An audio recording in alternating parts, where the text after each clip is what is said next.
Looking for an easy way to track key expenses and track them against industry averages?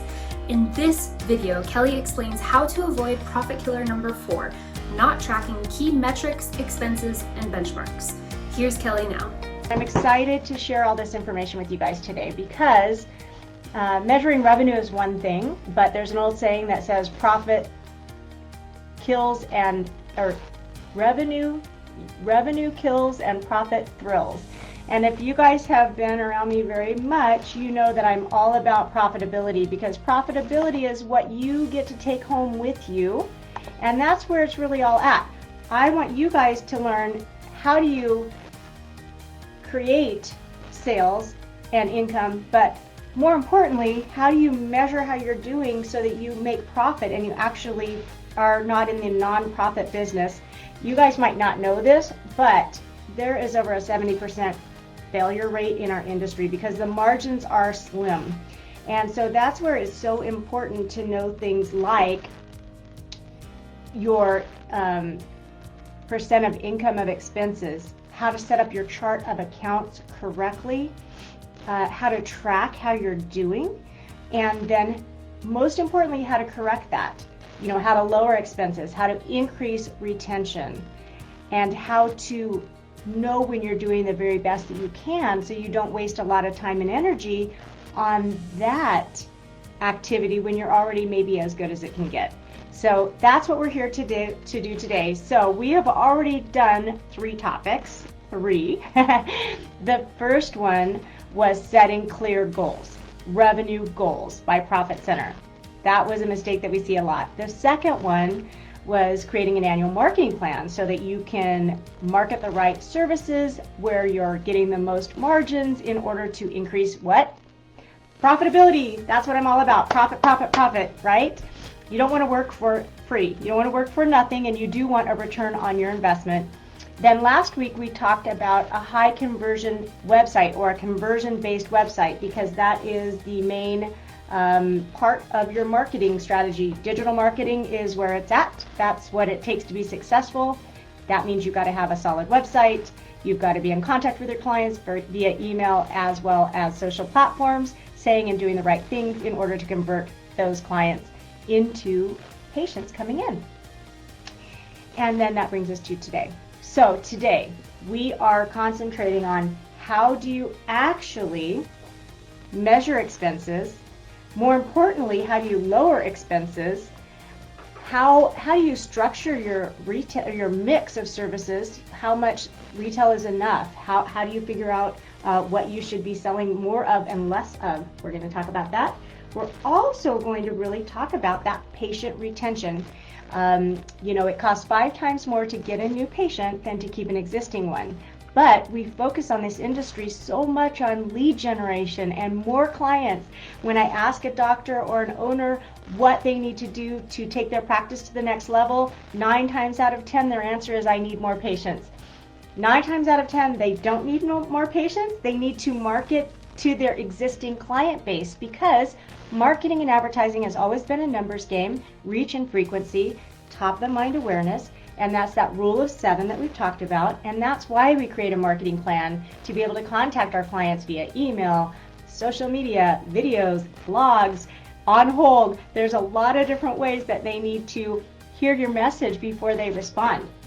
So we're going to jump right in today, because my goal with our lives is to increase your profitability every single week that you join me. If you leave with 1 or 2 actionable items to apply to your business, over these 12 weeks together, you will increase sales, lower expenses, and increase your net profit, which is what you want to do, because that's how we value what your business is worth, so that later when you decide you want to sell your business and get a reward for all of your hard work for years and years of blood, sweat, tear, pain, laugh, everything, all of the laughter and the joy, as well as the sweat equity that you've put into your business, you want to reap the benefits.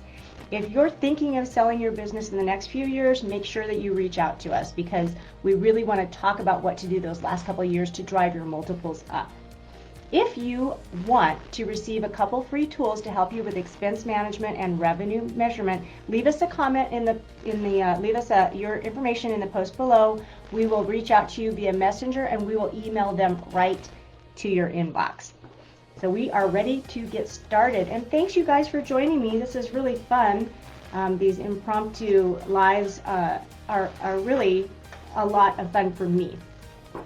So today we are really talking about how important it is to understand your metrics, your practice metrics, meaning your cost of goods, your expenses, how your leads convert, how many closings you get, what your closing ratios are, looking at your key expenses, marketing, rent, payroll, owner's draw. These are the things we're going to talk about today, and I'm going to tell you how good they can get so you can then look at your numbers and improve them. So we've got a couple treats for you. If you give us your info, we're going to send you a 1-hour expense reduction plan as well as our weekly revenue calculator, because we've known forever performance that's measured improves. Didn't make that up. And I don't know who exactly said that, but it's been said in every business book I've ever read. So what we're talking about today is your business has marketing, operations, and finance. And all three of those areas need clear goals of what you're trying to either make in revenue or spend in expenses or apply as a cost of goods. So no matter what point of sale system you use or scheduling system you use, you're tracking your appointments in there. Then you have QuickBooks, typically that's tracking your profit and loss, and that's where your expenses live, okay? So when you set up your profit and losses, it's all about the chart of account setup. You want to set up your income section at the top to be by profit center. So it would say income, and it would say retail sales, injectable sales, body sales, weight loss sales, depending on, maybe you have some hormone or feminine services you're offering. Each one of those incomes inside your financial statement should have a cost of goods that goes with it. So if you have injectable revenue or injectable sales, there should be an injectable cost of goods. Cost of goods is slightly different than an expense, and it's not as negatively weighted on your financial reports as a regular expense. So let me explain the difference, because a lot of people don't understand this. Let me start from the beginning. At the top of your profit and loss is your income or your revenue or your sales. Those three words mean the exact same thing. So that's top line. That's money that's coming in each month for the services that you're selling. Income or revenue or sales, whatever you want to call that. Then we need to know, in order to render those services, what do we have to buy to do injectables? Well, you've got to buy your toxins, alcohol, numbing, needles, gloves, masks, anything that is required to give a service where you couldn't do it without those products is your cost of good income, or your cost of good expense for, let's say, injectables. So here's another one. So for all your retail sales, you know that your cost of goods is about 50%, because we buy something for $50 and we sell it for $100. So in that profit and loss, in order to use it like a speedometer, what I find is people will look at their profit and loss, but they don't know why. I mean, they look at the bottom line number. It rarely makes sense. It doesn't match what's in the bank account. And they kind of throw their hands up as to, why am I even looking at this? Number one, the milk is already spilled. I can't fix it. And it's historical in nature. Let me tell you why. If you set up your chart of accounts correctly, which is really easily done, if you need a consultation or you want to reach out to us, we can give you a model of that. But your accountant does that for you, or your bookkeeper. And the reason why you really need to know how much you're doing in injectables is you need to look at how much it costs you to do that and make sure you're maintaining your ratios. A 50% markup is most commonly used with injectables. But how do you know if you've got a theft problem or if you're discounting it too deeply? You know that from your cost of goods percentage. Now, I talked about sales, income, and revenue all meaning the same thing. Cost of goods, I've explained, is not a regular expense because it's exactly what you need to render the service. So a good example is if you've got an aesthetic room doing facials. The cost of good is going to be the back bar products, the sponges, everything except the labor to do that. Another way to look at that is, let's say you have a body contouring machine and there is a consumable portion and it costs you $50 or $100 every time you do a treatment. That is your cost of goods. So we have our sales minus our cost of goods, which gives you your gross income, okay? Then we go into your expenses. Now, your regular expenses are going to be rent, payroll, marketing. These are the top ones. Owner draw, those are the biggest ones. Where you want to start with managing expenses is you look at any expense that's over 1% of income. So when you run your profit and loss, ask your bookkeeper to run it with your percent of income next to it, because every expense we talk about is a percent of income. So for every $100 you sell, 5% of it goes to rent typically. So $5 of that 100 goes to rent.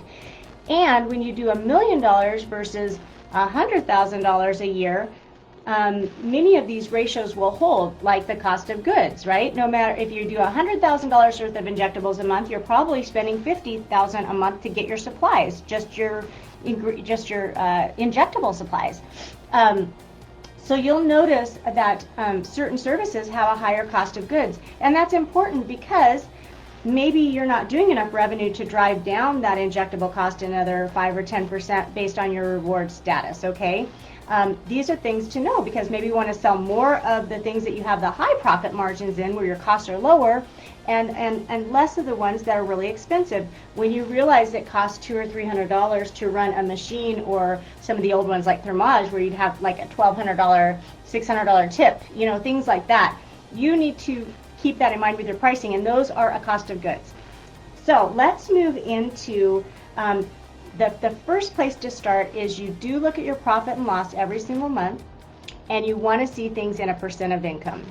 So let me give you a few numbers to write down, or if you have my book, The Top 10 Profit Killers, in chapter 4, I have all of this outlined for you. But the typical marketing expense is between 5 and 10%. It can be higher when you start up, and a 5% cost of marketing as a percent of income, so $5,000 for every 100,000, or yeah, $5,000 for every 100,000 that you're selling would be a 5% income, a 5% of income as your cost of marketing.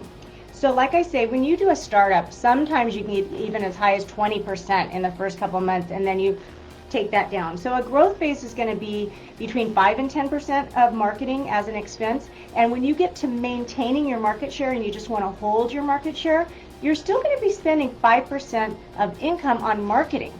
Now next week, I'm going to get into key performance indicators and return on investments for marketing really heavily into that, because that is super important, and a lot of people do not know how to measure that, okay? So typically payroll is around 20 to 30%. 25% is an excellent target, and that includes your providers. So I'm talking about providers, admin, sales, the entire staff, okay? Owner's draw is usually around 5 to 10%. Net profit in this industry can be very low or negative. I rarely see it over 30%. 20 to 25% is an excellent goal, okay? Your retail cost of goods should be 50% of your retail sales, and injectables cost of goods is the same. And then we get into retail commission. If you're not giving retail commission, it's standardly about 10%, and that will get your retail sales to go up. And for those of you who don't know this, your retail should make up 10% of your overall sales or revenue or income. Okay, so if you're doing $100,000 a month in sales, 10,000 of that should come from retail. Retail is important because it increases your retention based on the number of products they buy as well as services. That's why we talk about cross promotions and ways to get memberships going, because we want to be sticky. We want your clients to get several services, several products, so you're their go-to place. So all the time and energy you put into acquiring a patient gives that lifetime patient the value that you're looking for. Then we get into cost per lead. Depending on how you're marketing, your cost per lead is anywhere between $100 to $300 for pay-per-click, and it can drive that down on a paid social basis. Now, next week I'm talking about conversions, and we're going to get into marketing return on investment, but I'm giving you some key numbers, some industry benchmarks here to make note of. Things like insurance tend to be around 1%, taxes 1 to 3%. Equipment, depending on how much you've got in there, can vary dramatically based on leases or purchases. And then you've got your professional fees, which are generally 1 to 2% as well. That would be your CPA, your bank, like your CPA, lawyers, consultants like me, those kinds of expenditures, okay? So you want to measure your sales or your revenue every single week to see how you're doing against your goal. And we talked about that already to some degree. Now, that weekly revenue calculator is a free tool that I'm happy to send to you. And what that does is tells you how you're tracking according to your goals every single week to know if you're ahead or behind plan. It's also useful if you're trying to do a group bonus for performance over goal, which is the way that I teach how to afford to bonus when you're not yet meeting your goals. We bonus them for sales over and above the goal, and that's how you can afford to do that, okay? And you can go back and listen to the first Facebook Live and get some information on that as well. So when we talk about measuring sales, we want to look at it every day, every week. When we talk about expenses, you're reviewing those once a month in your profit and loss, and if you need help setting up your chart of accounts so that it makes sense to you, we can help with that, and we do have tools for that. So I've talked about how to set up your income portion of your profit and loss by service type, so you can have a cost of goods directly related to that, and then you move into these general expenses where we're talking about payroll and marketing and owner's draw, insurance and taxes and those kinds of things. What I like to do is make sure that any expense over 1% of income is what I'm looking at. And as you make corrective action, you want to look about quarterly to see if you've moved the needle and driven expenses down. Because it takes a while for expense numbers to show the results versus sales. You're looking at it every week, every day, and it's growing, right? Expenses, when you cut expenses, it takes a couple months to actually show up. So I like you to look at your expense percent of incomes quarterly and make sure they're going the right direction. And you know, if you can get your payroll around 25%, you're doing great. If you can get your net profit up above 10% to 20%, fabulous. Your cost of goods for your retail and your injectables need to run at 50%. If they're higher, you might have a theft problem or you're not pricing things correctly. When we talk about your rent, roughly under 5%, and that should be all of your building expenses, your lease, your utilities, your cleaning, anything that it takes to keep your facility and your building up to speed, you can put into that, and it should be roughly 5%. When we talk about owner draw, don't take more than 5-10%. So if you want to be making a bunch of money, you have to increase your sales, right? So if you're taking 10% of 100,000, that's 10,000 a month. 200,000, $20,000 a month. 300,000, $30,000 a month as a maximum, 5 to 10%. And those are the numbers that I really want you to take a look at. So what we can measure, obviously, is your sales. You can measure the number of leads that come through and what they convert into, which we're going to talk more about next week on our key performance indicator live next Tuesday. But today what I really want to talk about is that you set yourself up for success by setting goals of 10% retail sales or better. It's important for you to know that each staff member should be doing 25 to 50% of their income or sales in retail. Now, retail is a really important part of your mix, of your revenue mix, to give you a healthy profit. Healthy profit is what's going to benefit you later when you decide to sell your practice.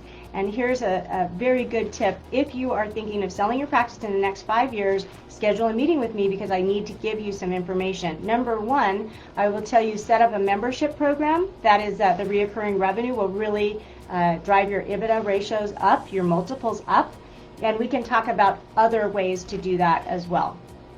So those expenses, we're going to look at them quarterly. We're first going to pay attention to anything that is 1% or more. We're going to set up your chart of accounts the way that I've discussed it. And if you need help, we'll give it to you. And then another ratio that's really important to know is your performance ratios for your staff.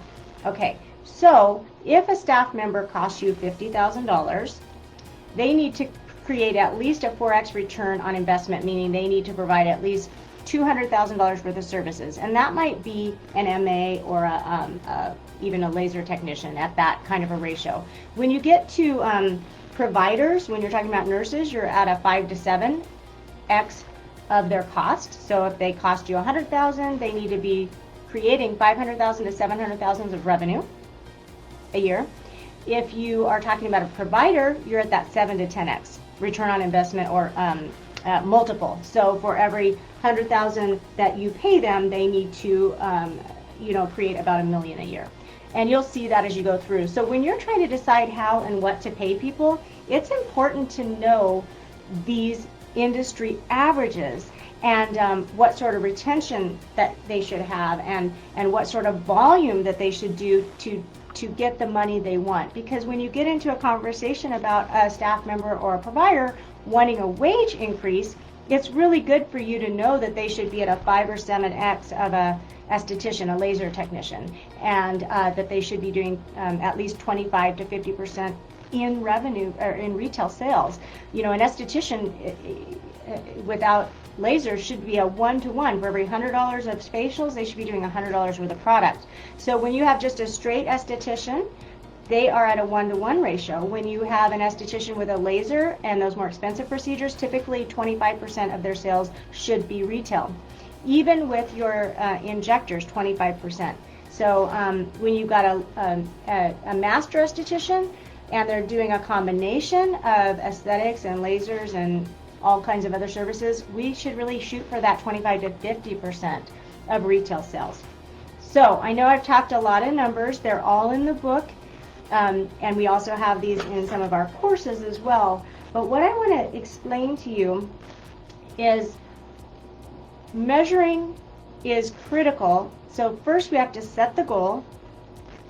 Then we have to measure the performance in a way that it makes sense to us, and then we can take that corrective action. So that's where we start here with your chart of accounts and how is it organized. We have your monthly goal set by service type, and then you're measuring your performance every week to keep your team on track for your sales, which takes us to the next level of how do you structure that profit and loss so that it actually works like a speedometer and it means something to you when you look at it.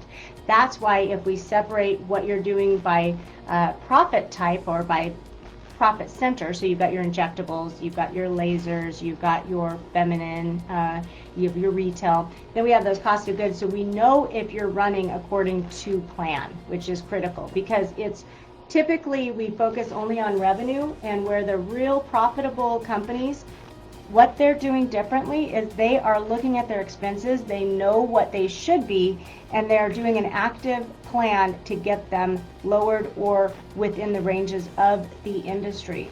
Now next week we're going to take a deep dive on key performance indicators like marketing return on investment and things like that, which get a little bit deep. So if we are shooting for trying to make sure that we've got a 4 to 10x multiple on the performance of our staff, we know that we want at least 25% to come from retail. We know overall we need a 10% sales in retail. And if you're not yet doing retail commission, it is the industry standard to provide a 10% retail commission to your staff, and that will increase your retail sales, which does what? Takes your client retention up, which takes your profit up, and that's why we do it. So reviewing your expenses monthly and then trying to make a change and seeing how that's affecting your financials is going to be done quarterly. That review is quarterly. So leave us a comment below if you want us to reach out and send you a couple tools. We have the weekly revenue calculator, and we also have a free 1-hour expense reduction plan that takes you through step by step, what should we do to lower those expenses. And we do this on hundreds of clients do this with hundreds of our clients every single year. One area that is a useful place to start is to run your retail. Since I keep explaining how important retail is to your practice, here's a good exercise. Run your products from most units sold to least units sold for the last year. And it's an 80-20 rule. 80% of your sales are going to come from 20% of your products. Take a look at that and see if you can thin out some of your products where you'll just order them by request and have only your best sellers, and make sure you're not duplicating with 3 different kinds of C serums as an example, because that will lower your retail sales as it confuses not only your staff to know what to recommend, it confuses your client to know what to buy. So the first step I do when I'm working one-on-one with a practice is I do run their profit and loss with their percent of income of expenses. I look at everything 1% or more, see what's going on, and I review the chart of accounts. The next thing I do is I really do a deep dive on retail, and I do a report from top selling units to least. We thin that out, augment it with some other top sellers, make sure that we have a cherry-picked line of retail, because everything that you sell needs to be active. Hopefully active enough that when I stop using it, I notice a difference. So you may or may not know this, but retail lines are created around one superstar product, and then they augment out the rest of the line with the other 20 products. So you can have the TNS Essential Serum and the Bright Alive by Zeo and the, what's that one? There's one that I really like that I'm trying to think of the name of. But you can have the Epionce products, you can have your Elta sunscreens, you can have your Oxygenics favorite cover-ups for after lasers. You do not have to have one A to Z product line. And you know, Bliss MedSpa or Bliss Spa in New York did this. It's almost like picking your favorite stocks and having that portfolio. They picked their favorite products and they did not cover everything of one line, and you don't need to either. What I think about when I do retail planning for a facility, whether it's a turnaround or a startup or an improvement, I want to have a very active medical line. It can be a brand your own, or it could be Skin Medica or Zeo or Definage. There's a lot of lines out there. Sometimes I'm trying to get something, number one, efficacy. Number two, it's probably your highest price point. Number three, my staff has to really love it, and I have tried it and I know when it runs out, I notice the difference. Okay. Secondly, you might think about what your competitors have and try to vary that a little bit. Then we usually have a organic line, something that people who are really being careful about chemicals and so forth can use, as well as a lower cost, smell good, aromatherapy, middle of the road, sensitive, normal kind of skin. Okay, so those are the 3 that I like to have. And you know, if possible, if you want to do your own brand for that really active end of things or that mid-range, fabulous, that's excellent. You do not need everything that they offer. Again, you need to curate the retail mix that you need in your office that your staff will sell. So yes, serums and active ingredients are critical. Try not to overlap them too much. Have a, you know, the regenerative anti-aging for your older, and then you've got your mid-range of your C's and your antioxidants for healthy skin wanting to stay that way, and then you've got your reparative for acne or rosacea or some of the pigment issues that we deal with. So keep it simple. When you have too much, the problem that I find is the staff can get confused as to which serum to recommend or which sunscreen to recommend, and when they get that way, they don't recommend anything, and your sales go down because your clients are also confused. Let's talk about the incremental steps. It is the small, tiny habits that we do every day that create the outcome we're looking for. So just like diet and exercise, your financial management is the same way, and it is setting clear goals, measuring your sales weekly, measuring your expenses monthly, and seeing if you can drive them down quarterly. Those are the 4 steps that I want to leave you with today. And if you want our 1-hour expense reduction plan, it is a step-by-step, 1-sheet checklist spreadsheet that you can go through and work your way through this process. If you want us to do it for you, just schedule a consult to explore your options, because that's what we're here to do. And I just want your business to be as profitable as possible. And as things are getting more and more back to normal post post-pandemic or almost post-pandemic, we're seeing things get back on track, and it's time to clarify your goals, measure your performance, and improve your bottom line. Thanks, Kelly. If you enjoyed this video, be sure to subscribe, like, and click the notification icon to be notified every time we post a new video. And don't forget, grab your free copy of Kelly's book and all of the resources we've provided. You can find the links always in the description below.